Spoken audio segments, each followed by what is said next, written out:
Oh, hey, Facebook Live. We thought we'd get on this morning and instead of having our typical conversation that we have with each other on the way to work, we thought, well, you know what, let's put this in front of other people. So Jen has no idea what I'm going to talk to her about, but we're just kind of giving you a peek inside about how we do things and a peek inside our mornings and our conversations, which I hope we don't scare you. We often scare myself. Well, and if we go to coffee, we often have people move away from us after we've been talking for a while. So that's kind of given us a complex over our conversations.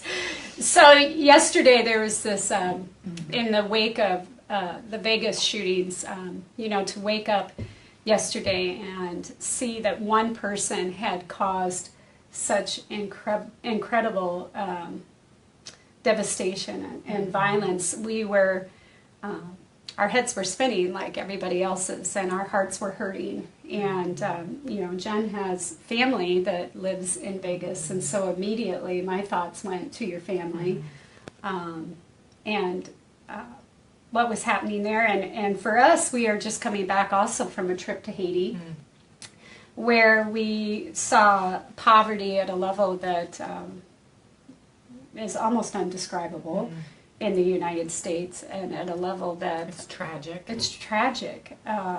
But yet again, we've said this over and over, if you followed us, those people in Haiti have such joy in their eyes when they have nothing. And so we're in this state where we're comparing and contrasting and trying to figure out the unrest that is present in our day-to-day here in the United States. I mean, it's just one tragic thing after another. And if you're a person who is of faith, you're working every day and you're disciplined to go, okay, well, for me, I say God is good. God is good to me, and do I trust God to be good? And in the face of all these things, that becomes hard to remain in that place, that state of mind where you're focused on positivity or energy. Well, it becomes a little bit overwhelming, and at first I think you're almost paralyzed. I know that when I reached out to my family, the first thing you want to make sure of is everybody okay? Right. And then the second then becomes, for me, because I care about hope, is now what do you do? How do you act? How do you behave? Who do you point people towards? Or what are you pointing them towards? I know me, I'm a news junkie. And I love to watch the news, but I had to shut it off last night at some point. There's only so much you can take in. And when you're trying to hold on to what is true and who you're to point to and to who you're to look to, it really is a discipline of knowing just, how much to take in and what to do with what you're taking in, and then how to speak to it, which is really difficult. And I would agree with you in that state of unrest is what I would call it. What do you anchor to? That's really the question. I mean, that's what we're all grabbing for, and when the circumstances seem so dark, how do we hang on? Right. And we know and teach that it's all in the eyes of purpose, that we were created on purpose for a purpose. Well, and it lies within the people. When I was listening to the news this morning, I was so pleased to hear the news reporting on just the incredible humanity that comes out of a situation like this. That there were people that refused to leave other people, and there were people that were helping complete strangers find shelter or driving them to the hospital or whatever it is. And that's what hit me about Haiti, is that amongst all their tragedy, there's no hesitation to be who you were created to be. There's no, there's not any stuff to get in the way of that. So whether you're driving a Chevy or you're driving a Cadillac, right? It doesn't matter, because they don't have those things to compare and contrast, and it's all about helping each other. And I think that in a tragedy in America, that's what happens, is that everybody drops what they know. It doesn't matter who you are, meaning it doesn't matter the things you have or where you come from, that people are helping each other because we were created that way. They were calling it a humanitarian effort. It's you in your purpose, just automatically doing what you were created to do. I think you're making a key point, though, Jen, is sometimes you can hear you and your purpose and hear self. And it's me being created on purpose, for a purpose. And we have to remember the for a purpose component. You were created on purpose for a purpose. That's external, and that's found in relationship. And that's the part that I think is so important about what you're talking about, is that in the face of unrest, you have to know who you are, what your part is, but it's a part of a whole. And it's that uniting. Yes, it's that uniting together. And you know, of course, when there is tragedies, we unite together. There's inside of us that need and that urge to do that, right? Yeah. And it's almost as if nothing else could comfort us other than that. Right. And you know, for us last week with our leadership group, the influencers. I have poison ivy. Oh, sorry, I keep touching the poison ivy. Frown, Haiti. When we took our influencer group over to Haiti, you know, we were in relationship with people. And what was so hard for us as Americans is that we wanted to make change happen right away, right? And what was within our control. And we really were almost helpless in that space. And so we had to spend time thinking about what we were going to do with the group in front of us. What were we going to do with the people in front of us? And so this morning I woke up, and if Vegas was not enough of a tragedy and almost a close hit to home, in my own community, the schools had to be closed down today. And the schools had to be closed down because there was threats made against families, really. There were texts sent out to parents of children, and they were sent to the students. And you just have to wonder in our community, again, when is this going to stop? I mean, we've had tragedy after tragedy in our community, and horrific crimes being alleged, and you wonder, when is the relationship, when is the uniting of the community going to happen, where people are going to stand for what is good? And how do we do that? That was the part I was thinking through in my head as a member of the community. How do we unite? How do we come together? And I thought of this proverb that I ran across, and it says that a house built by wisdom a house is built by wisdom, and it becomes strong through good sense. And I thought, little Dave Matthews break. It's Lisa. No, just push the side button. Lisa. We'll call you later, Lisa. Little Dave Matthews. Little Dave Matthews. Anyway, I was thinking about this house being built on wisdom, and how its strength comes through good sense. And I'm a strong developmental and behavior, human development junkie, right? And I was thinking about, what is the root cause of the unrest in our country right now? That was the first question that went through my mind. What are the environmental conditions that have led to our unrest? What's missing, essentially, is what I was thinking about. Because if you're building a house with wisdom, and its strength comes through good sense, what's missing in that formula? Because a house is really a community, a house is a family, a house is a person. I mean, that's what we're thinking about, right? And I couldn't help but go to our stages of development as a human being, right? And it's almost like our country and our communities were in a state of immaturity. And oh, sorry, poison ivy. And in that immaturity, it's almost like we're being stuck in that stage of development that we call ego. I was going to say self. But right, we're very, very, very focused on self. And we're not maturing past that stage of development, that we're stuck in self. You know, I would, just for So fun, we're I in was junior high? no, well, if you look at this, yes, in adolescence, I have a junior high student. yeah, and Eric Erickson's stages of development, I just had to put it in front of me because I wanted to make sure I was saying it right. But when we're adolescents, we're confused with identity, right? And so it's, Eric Erickson says it's identity versus confusion. And it's almost like we're all stuck there in this adolescence, if you will, where we're going, well, who am I? And it's self, self, self, self, self. And what a funny trick that would be. Yeah, it's Right. immaturity, right? It's Right. immaturity of Well, a culture. Right. And it would be it would be a trick.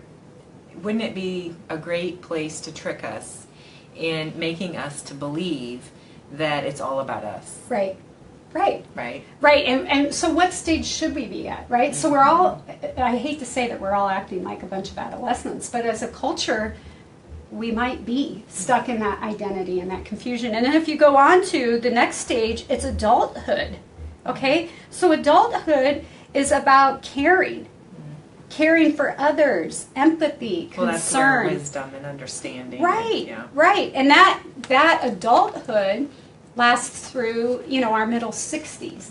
Okay, so where is that for our culture? Well, we're responding when there's tragedies. We're responding when there's a hurricane that wipes out a whole community. We're responding when there's a killing. We're responding. Okay, but that's response. What are we doing intentionally?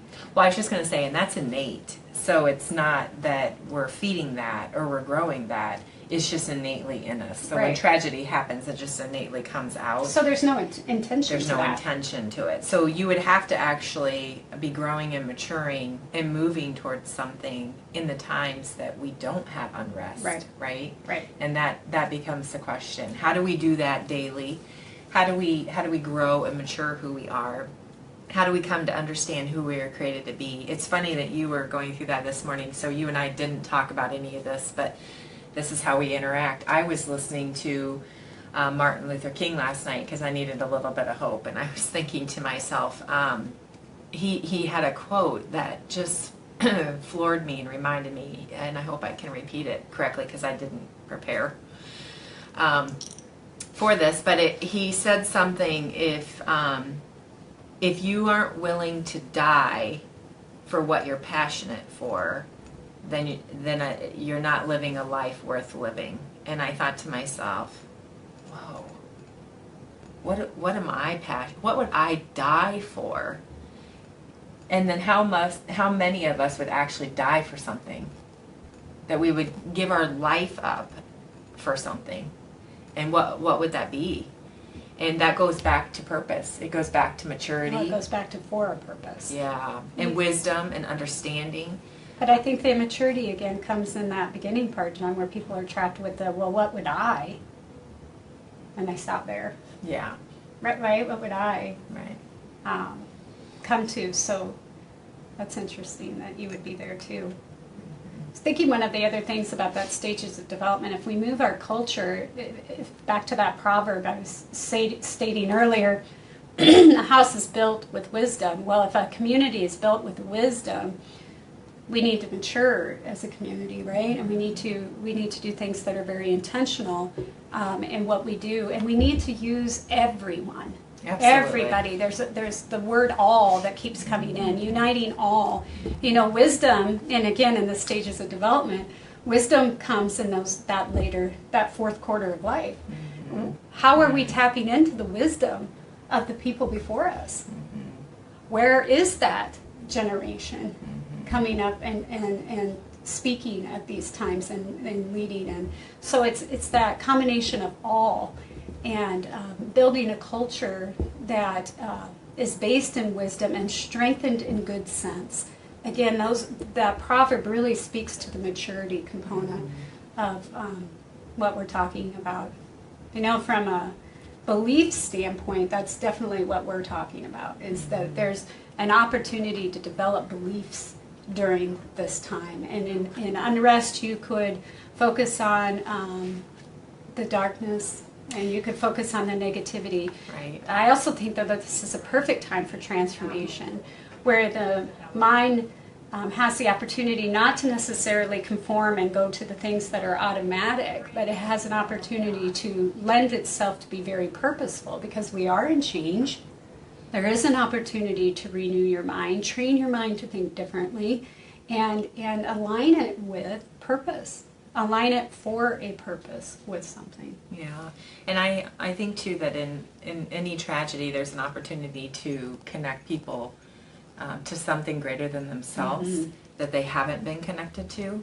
And those of us who know that and have that relationship have an opportunity, and I would even strongly say a responsibility, to make sure that we are aligning people to that, and making sure that we're making sure that they know where the hope actually comes from. And a tragedy, and I think it's so interesting, we've had one tragedy. I mean, we haven't even talked about the hurricanes that happened prior to that, or it was just one after another that's happened, and it's just such an interesting environment we find ourselves in. So I spent time thinking about this morning, and one of the things that I like to do every day to be for a purpose is to make a commitment, just a daily commitment to what I'm going to be thinking about and what I'm going to believe, and then of course the formula of what we're going to do. And I kept saying to myself, okay, I'm committing to strengthening my culture, my house, strengthening my house. And there's, that house encompasses that starts with you. Yeah, that encompasses my framework, that encompasses my family, that encompasses my work, that, and it just goes out and out and out. When I committed today, I said, well, I'm going to continue to strengthen my family in good sense. Because I was thinking that's how I seek wisdom every day. And because, I'm a learning junkie. Then to understand how to take that knowledge that I've gained and experience it, and that's what's good sense, right? So everything about that formula is intentional. And so making that commitment today to doing that. And when you're living for a purpose, other arm, wow. I gotta scratch like this a arm dog. because this arm was Dog itching itching, so bad. it fleas or something. Woo! I had to lighten things up. She just gets a little headsy. Well, no, it's not headsy. It's making a commitment. Yeah. Well, say it. It's making a commitment. Now, Do that's it. mean. That was easy. You have fleas. At least I'm thinking. My fleas have blisters. As As big as dogs. I think I'll be moving over here. But that's a takeaway. You can make a commitment. What are you going to commit to do today, Jen? Well, since you had all kinds of time to prepare and I do this every day. Oh my gosh. I make commitments every day. Come and make yourself sound really smart. I didn't have an opportunity. She I said, don't Jen, need I to got make a myself question. sound smart, friend. I am smart. I have a question for you today. So I'll have to spend some It's a little time prideful thinking about ego it. there. Some time thinking about it. I'll make but- the commitment for both of us today. Well, what I can commit to, I can tell you where my head was and the learning I had. And like I said, I was really stuck in that, what are you willing to die for? And what are you going to do in the moment? See, that's Right? that's a commitment. What are you going to do right now? And, when I reached out to my family yesterday, there was just a rush of emotion that I was so happy that they were okay. And then I almost felt guilty because I was like, I'm so happy they're okay, but what about all the people that were affected by this that aren't okay? And I did have some cousins that had some friends that were affected. And so then all I could think was to send them scripture that would help them know how to get through their day, and to put their armor on. And they've been preparing for this day. Our grandfather was a very faithful man, and he taught us what to care about and how to care for people. And so innately, our family was created for that. And they happened to be somewhere where one of the biggest tragedies that would happen in America is at. And so, you also have to... But you have to be reminded of that, and you have to have the courage. I think of the word courage, too, because when I was thinking about a lot of those stories, it takes one brave act, right? One brave act to change the world. And so this is also, I think, important in the wisdom and the understanding and the growing is it takes courage to get out of the place that you're at. And it takes courage to engage in a different way, to start to make commitments. Because it might be the first time you've ever made a commitment. So that's where my head goes today. And so what I'm committed to do today is really to think about and continue to put in front of me, what am I passionate about? And as Martin Luther King would describe it, what are you willing to die for? And I'm willing to die, and I'm willing to be passionate and die for people to know who they were created to be, to know what their identity is. And so that's how I'm going to live today. I'm done talking. Good. Me too. Have a great day.